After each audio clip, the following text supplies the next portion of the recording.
With my mouth sunshine and it shows, yeah it shows. I tried to leave but my mind won't let me go.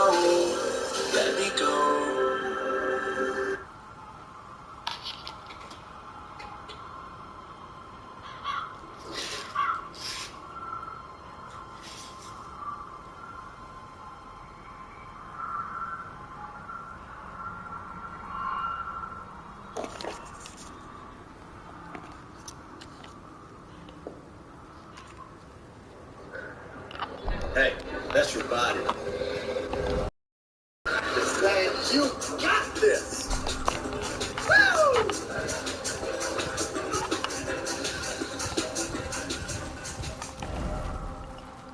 Today we honor the 3rd year of our quest against the legions of Zero. Woohoo! Oh yeah, party!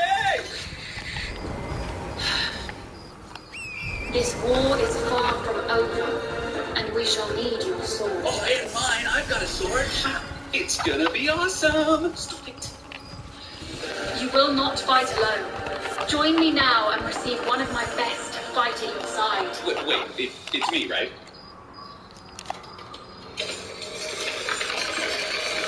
Download rate. Alright, what's going on, guys? Today I've got a lot more discoveries to share with you guys, but before we dive into those, we need to have a little talk. Elden Ring is a huge game, and there are tons and tons of little secrets and things to find that a lot of people don't know, but there are millions of people looking for these. Now, I got a lot of comments in the last video kind of getting on me that I wasn't sharing a lot of gameplay secrets, but the thing is, the vast majority of those are already discovered. And for me personally, I like to dive into the lore a lot more than just the gameplay. And when it comes to a story of the Souls games like Elden Ring, most of the details in the story are left up to interpretation. So when I say some speculations or refuse to draw a definite conclusion on something, I'm not trying to be 100% right. A lot of that is just my theory. If I don't draw a conclusion on something, I want you to have your own theory as well. And we have a few discoveries today that are going to rely on that. So keep that in mind and let's dive into it. Have you ever wondered why an enemy in the beginning area of the game seems to be very easy in comparison to that same exact enemy at the end of the game? For example, this Clean Rot Knight here is fairly easy to deal with, going down in about 2 to 3 hits. However, if I pop over to the Howling Tree and try to fight this Clean Rot Knight outside the prayer room, it takes a lot longer to kill him, and he simultaneously hits much harder than his earlier counterpart. Now, you probably didn't think much of it and maybe chalked it up to a simple leveling system. Well, now we know exactly why this is. It was recently discovered that rather than going off a leveling system, enemies are scaled based on the area they're located in. Now, it probably doesn't seem like anything too crazy, but what this now allows us to do is have a definite map of the areas in which order to tackle them in. And it also explains a big deal about how the game seems to jump in difficulty right at the midpoint. So if you're somebody that wants to play extra safe, go ahead and screenshot this because it's a great order of which areas to play first. So big shout out for finding that. I thought that was really interesting. Sorceress Selen's quest is one of the most interesting in From Software history. Her story goes that she was one of the most renowned scholars at the Raya Lucaria Academy. She was a little bit too smart for her own good, though, because her curiosity took her into the study of the primeval current of Moonstone, something seemed very taboo at the Academy, and resulted in her becoming an apostate witch, with its weight resulting in exile from the Academy. But despite her exile and ruined reputation, did you know that her portrait still hangs right next to Queen Renala? Which is very interesting, because it means that the Academy still respects her work, in spite of her dabbling in the more darker subjects. Now, when I saw this, a lot of people were trying to argue that this may not be Selen. However, I think this is a rare case when we can say this 100% is her. If we put the portrait side by side with the data mined appearance of her beneath the mask, then it becomes pretty clear that that is exactly who it's supposed to be. Now, granted, the hairstyles are a bit different. However, the hairstyle that she has in the portrait doesn't actually exist for character models, and the fact that their attire is the same does a pretty good job at cementing that that is who it is. Now, I also saw the argument that that may be her master in the painting. However, Selin herself was a master, and she was the one who received all the recognition, so I'm not sure that makes a whole lot of sense, but either way, that is a really cool find. Not gonna lie, this next discovery had me a bit disappointed, because technically it puts a big theory about where the DLC would take place to rest. If you guys remember a while back to the video I made covering the signs of DLC, then you probably remember tracing all the lines between the Divine Towers led us to a point under the cloud, right in the middle of the map. Now, traveling to that point above the ground with cheats led us to a point in the middle of the ocean with a really weird unloaded texture. But now we were able to find that point below the water, and unfortunately it's a little bit lackluster. So if you place these markers under that point in the cloud, you can actually see them from Siofra River. And unfortunately, it's just another ocean beneath. But this does reveal something kind of cool, that you can see them from another vantage point in the Erdtree depths. So unless this DLC loads in an entirely new area, which it very well could, I think currently the spot beneath the cloud is a dud. Quite possibly my least favorite enemy in the entire game is the Deathrite bird, specifically for the fact that it never stops moving. These things are such a pain to kill, and due to that fact, you likely didn't get that good of a look at their appearance. So, did you know that situated within their ribcage are bodies? Now, I'm pretty sure there's only one attack that the Deathrite bird has where you even have a chance of looking at these, and it's an AoE, so you're probably spending your time running away. But regardless, that attention to detail is crazy. You can also see small bodies in the wings carrying the staves, which have a description that reads, "Ritual spirit used by priests of old who were permitted to come among the death birds. The priests became guardians of the birds through rite of death, which also serves as an oath sworn to their distant resurrection." So I think it's safe to say that the bodies inside the Deathrite birds are the true bodies of these priests, and I really like that detail. If you've ever wanted to gain access to Lane Delvin Royal Capital, right when you start the game, a new tech has been discovered to allow you to do just that. Now the capital has some amazing weapons in it like the Bolt of Grandsax, but in order to get there, you have to beat some really hard bosses. But for this trick, the only thing you have to beat is the Erdtree avatar in the Urnia of the Lakes, because you're going to need the Ruptured Crystal Tear. And once you have that, make your way over to the Tower of Return. Take off all your armor and position yourself exactly like you see in the video. The goal of this is to trigger the animation played by the explosion of your flask, right before your character hits the ground. And if you do everything correctly in this video, the animation of your character getting launched by the explosion will play right before you hit the ground, and it'll make the game think you fell from just above this railing. Now, I've seen quite a bit of strategies to get here early, but I think this is the best one by far that doesn't require glitches or an invader that you can't count on. So that's definitely a cool one. This next discovery is one of those theories I was talking about at the beginning. This is one of those with no definite conclusion, where the answer is going to be up to you. But one of you guys over on Twitter found a lot of similarities between Goldmask and the Onyx Lords. So after I saw this, I started digging into some of you guys in the Lore tab over on Discord, which if you're not in the channel Discord, I can't recommend joining that enough. I'll have it linked down in the pinned comment below. But there are quite a bit of similarities that go pretty deep. And just based on appearances, they both have that dark stone-like skin. They're about the same height, have those unnatural elongated necks, and wear very similar attire. But the thing that I found that was really interesting is that if you sneak up on the little guardians standing around the Onyx Lords, they do an eerily similar crucifixion pose to what Goldmask is doing in the mountaintops of the Giants. And the only difference is that Goldmask hands are turned flat, while these guys have their palms forward. But if you want to run with a little conspiracy theory here, the Onyx Lords carry weapons made from gold meteorites, and the only golden meteorite that we know of is perhaps the one the Elden Beast arrived on, the very thing that Goldmask inadvertently is trying to commune with.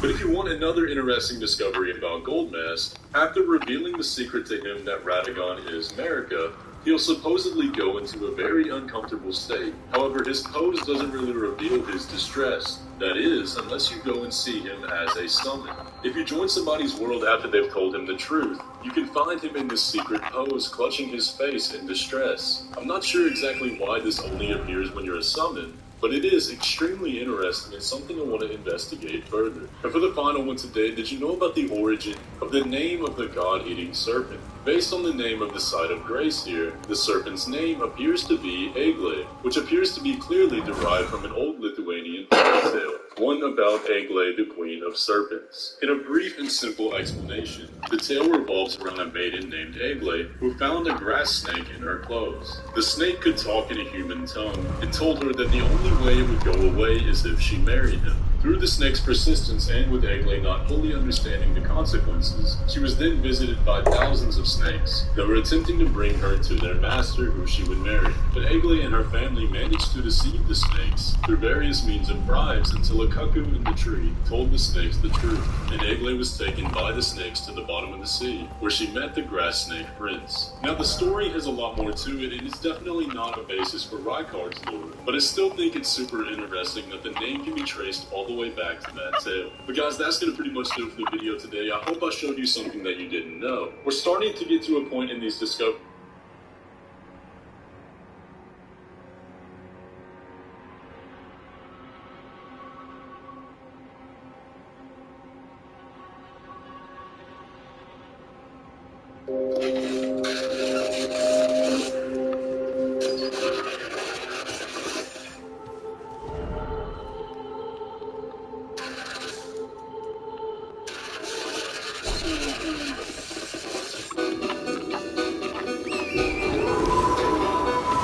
Hello and welcome back to Ray's Gamer Videos. My name is Solo, and we are back for set 4 of interesting things you didn't know you could do, or cool things in Elden Ring. I really enjoy this series because I actually learn a lot each time I make them. You guys leave a lot of great comments like, hey, did you know about this, or you can do this, but often there's things I just didn't know despite the hundreds of hours I've got in the game at this point. Either way, from my research and some great comments from you guys, we're back for set 4 of things you didn't know were going on in Elden Ring. Let's kick us off then with a really cool one. Of course, everyone's favourite boss fight, Malavia, Blade of Vicola. Have you heard that line before? Yes, she is a really tough boss fight. Her most annoying ability, the Waterfowl Dance, can obviously just clean you and ruin a run that's going well. To stop this from happening to you then, you can actually interrupt that ability by just throwing a pot. This is the freezing pot, and this is our pot of choice because not only will it interrupt her, but it causes that fast build-up of frost, which means when she's frozen, she's going to take more damage, making the fight easier. So it's kind of the ideal pot to throw, as well as interrupting her. And it's simple, like as soon as she leaps up into the air and hangs there, you begin throwing your pot in reaction to that. And as she's charging forward, you will interrupt her on the impact of that pot. You might take a single hit as it begins, but you will interrupt the move, which is the important part, and that will maybe save a run, or at the very least, make the fight a lot easier. And as you can see, just moments later, I do it a second time, just to show that, yeah, this works as intended. The freezing pots in general are such a good item to use in your gameplay, and obviously extra good since it interrupts her. We just need some rhymed crystal buds to actually craft these, and for your container, it will require ritual pots. To craft these, you'll need the Glintstone Craftsman's Cookbook number 6, which is one we can get early in the game. To get that cookbook, then you'll need to come here to the Carrier Manor, like I said, early game. And from the very entrance, you just step in and run straight east. And you're going to find a room here that I'm standing in front of, just as you step up the stairs. And inside of it, on this body right here, is going to be that cookbook that you're after. Next up, we have a follow-up from last time, where I was looking at unique grab attacks that have you consumed by the enemy. There's the Land Octopus, which bites you and consumes you. The camera follows you into the stomach. And also, yeah, Rykard, when the snake actually eats you, you are taken down the throat, down into the belly of the beast. It's really cool. Well, actually, there's a few more grab attacks to look at. First up, you might know this one. The Worm Face has a grab attack, and it is absolutely disgusting.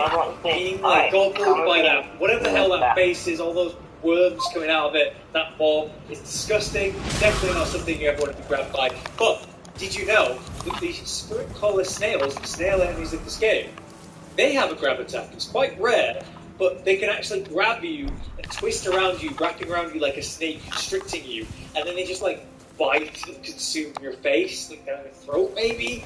It's absolutely two horrifying grab attacks. One of them I didn't know existed in the game, that's for sure. That's something quite interesting to look at. I suffered to get you this footage, so I hope that was interesting. Next, I have a kind of interesting but sad one.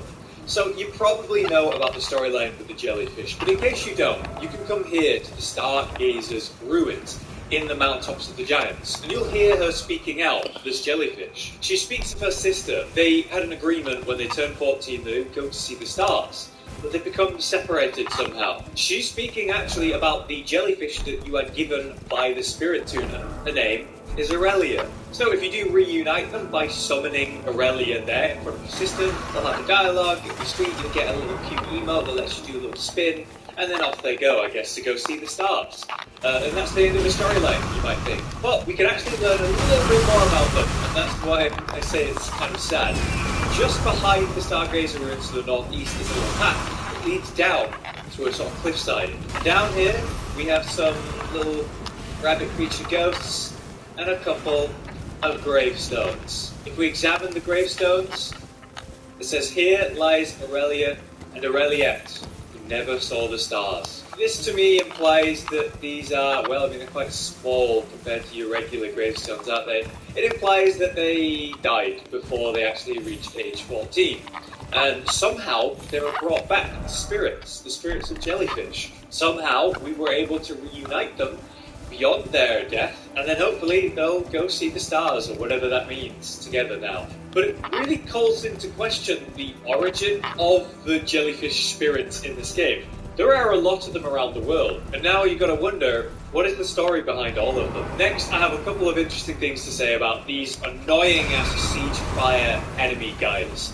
As you probably know, there is a guy driving near the back, and if you target him, he'll do extra damage. You kill these things way faster than trying to fight them head-on, which can be really annoying.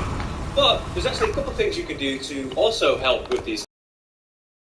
I'm currently equipped with pest threads, as you can see, and some incantations, including this one, can actually pierce enemies. So if I get close enough, I will actually be able to shoot pest threads through him and hit him in the back, like I just did. So if we shoot the pest threads, there you go. You see the damage you could do?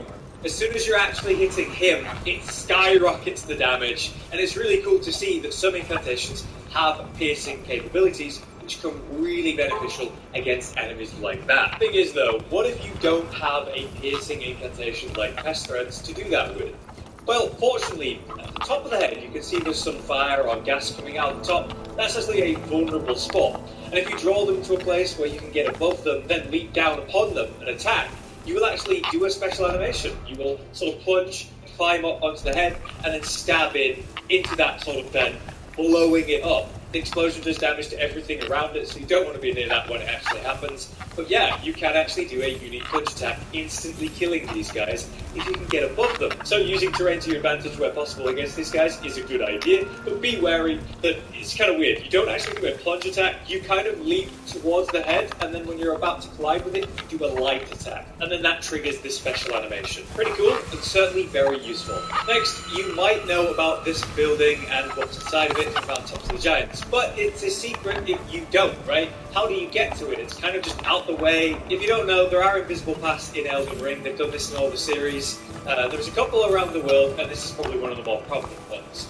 Now, it's not too bad when you're walking in a straight line towards the building, following the bridge, but it gets more complicated when the reality is you aren't walking forward into the wall. You need to go up there to that, which is certainly more complicated. Now, there is a tip that you can use, and it's how we used to do this kind of thing in the earlier games. You'd use these glowing stones, and they're like, oh look, I didn't lose the stone, it's still there, so this is still a pathway to walk on. And that works, sure, but it will require quite a lot of them for this long, invisible bridge.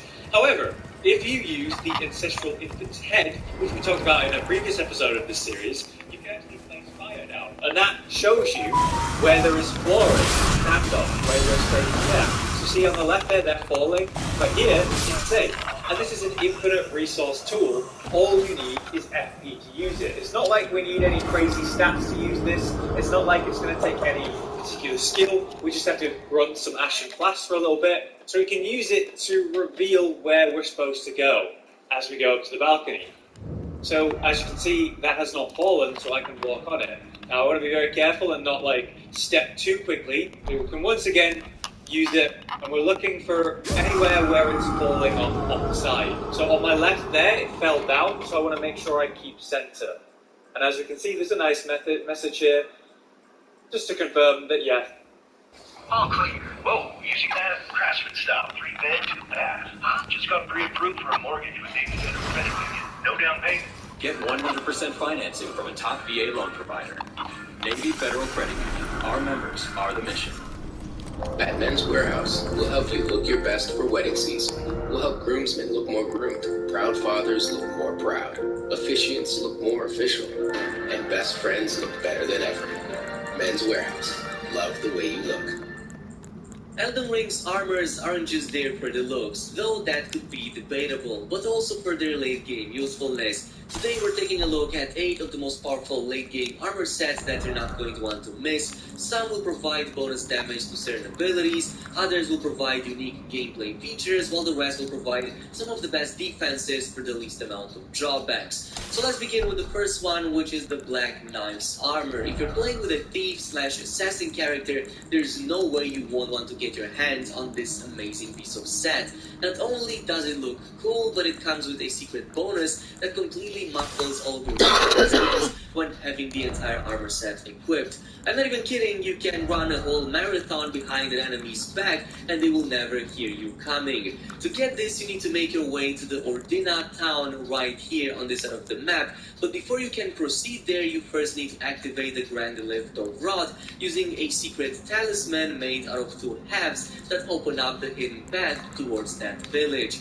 The first half can be located right here in the village of the Elvinorics at this NPC who's first going to hide inside a vase, so you'll need to do a little bit of smacking before he reveals himself.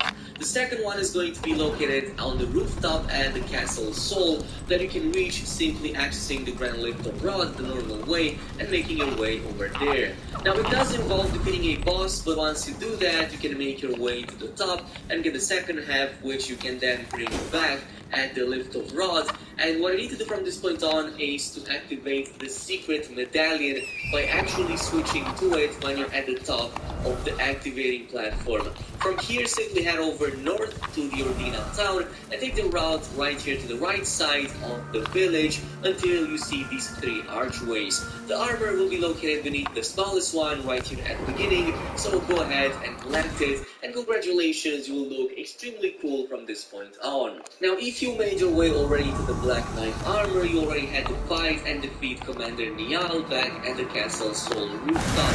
In case you want some pointers with that fight, he was down for knights at the beginning of the fight, so I highly suggest taking them down first before you meet the boss for the main force. Once defeated, you can now get Commander Niall's set on the veteran's armor, but you just need to head over back to the Round Table Hold and buy it from Grandma over here for an exorbitant amount of runes that you should already have plenty of by this time in the game. Now, while this armor set might not look like much, well, who am I kidding, it basically looks like a peacock is playing dress up, but essentially it's giving you some of the highest poise rating in the game for a relatively not that heavy set. Well, it's still heavy, but there are definitely way heavier armor sets in the game that give you comparable poise ratings, so this could be an amazing one for a pure strength/endurance character that wants a lot of defenses and still wants to look good, but will definitely not be suited for a weak-boned everyday mage, so yeah, just make sure you're not that.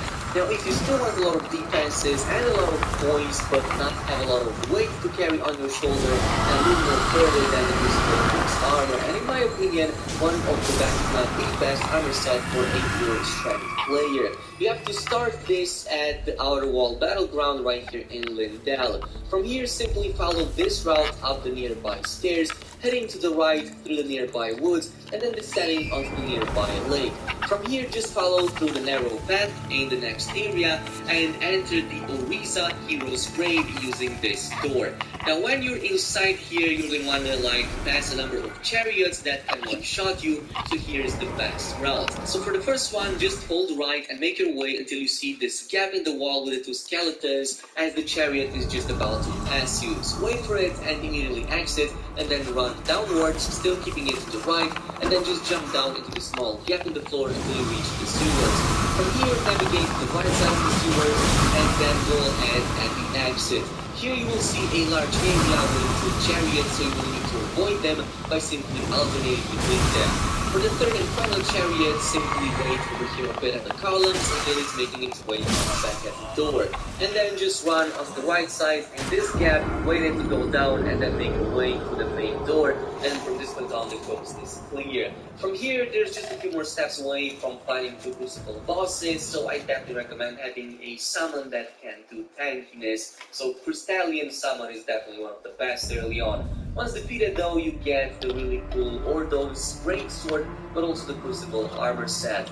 If you played Elden Ring's beta, you already know how badass this armor is. It gives you within 58 points into poise for a relatively light armor, so to speak. It's still a heavy armor, but not as heavy as the other ones, and it has probably the best poise to weight ratio in the game, while still retaining a lot of defenses. Now the next ones are going to be for mages. Actually, 2 armor sets, so both 4 and 5 are going to be in this next section. So yeah, this is what you're going to want to do. You're going to want to start with Talon back at the Waypoint Ruin Cellar, and at the start of the game you just talk to her, and this is pretty much it what you do. Once you reach a little bit later in the game and make your way towards the Volcano Manor, you will also reach this waypoint. Our world expects a lot from us. We're the early risers and the all-nighters. We're a generation of curators, innovators, and risk-takers. So it doesn't matter what the world wants from us. We are who we're called to be. We won't just talk about our dreams, we'll chase them.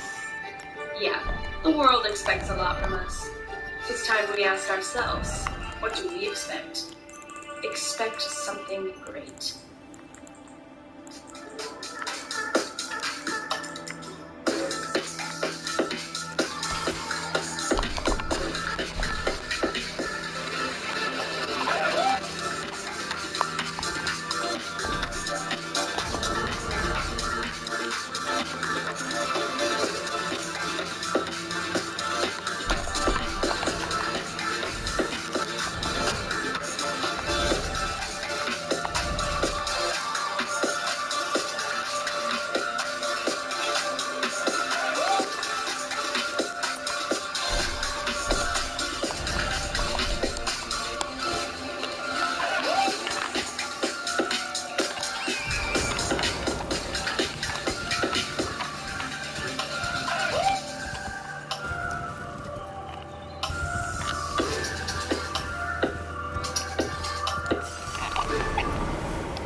In today's video, we're going to take a look at 5 more absolutely overpowered weapons that you can get in Elden Ring. And when I say overpowered, I genuinely mean weapons that might just be in need of a fix.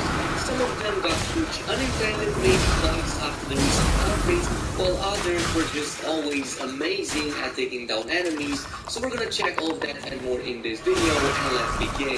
Now coming up to number 1 of the coolest weapons relatively easy is the Bloody Helix. You can find it at the With Blood Ruins right here in the Altus Plateau. You simply have to defeat the enemy and then open the area behind it. Once you get this weapon, you're actually going to be surprised how amazing it is at providing invisibility frames. You can even follow up with a heavy attack which will confirm this powerful thrust that more often than not will pretty much stagger most, if not all of the enemies in the game. But believe it or not, this is not what makes this weapon absolutely broken, but its interaction with the Warcry Ash of War is what makes it so damn OP. Basically, if you are under the effect of the Warcry while power stancing the Bloody Helix, you will change its heavy attack with this kind of like charge ability that completely annihilates enemies, deals up to 10, maybe even more K damage, and even more so immediately staggers anything in sight. So here is the basic setup. First, treat the weapon with Warcry on it. Any weapon, it doesn't matter, just make sure you can equip it on your right-handed slot and then apply the Warcry to it. In the left-handed slot, you're going to want to keep the Bloody Helix because you're going to switch power stancing to this once you have applied the Warcry from the previous weapon. So before any fight, start with the Warcry, then power stance the Helix, and just go ham at any boss, and this is basically the result. So just to demonstrate this against Commander Niall, which is quite tough and won't easily be staggered, at least by like normal means. But watch what happens if I just perform this trick. I'm just gonna go ahead and charge it up, and just look at that. He gets immediately staggered and pulled 5k to the face. So you can obviously just follow up with a critical strike, maybe even switch to a different weapon that might have a higher critical value on it than the Helix. In any of these cases, you can pretty much see how how devastating this weapon is. But again, some of the rest of the bosses in the game is going to be even crazier than this. Like, some of them can get up to like 10k super easy in terms of damage, and it's probably going to be even crazier if you go in with a very optimized build, not like the one that I have right now. Now moving on to number 2, the next weapon isn't necessarily broken, it's just very powerful and very good at staggering enemies, especially. Today we honor the 3rd year of our quest against the legions of Suron. Woohoo! Oh yeah, party! This war is far from over, and we shall need your sword. Oh, and mine, I've got a sword. It's gonna be awesome! Stop it. You will not fight alone. Join me now and receive one of my best to fight at your side. Wait, it's me, right?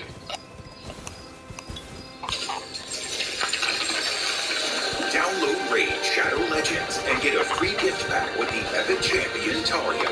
Just what you'll need to get caught up and join the fight. Use promo code POWERSTARTER.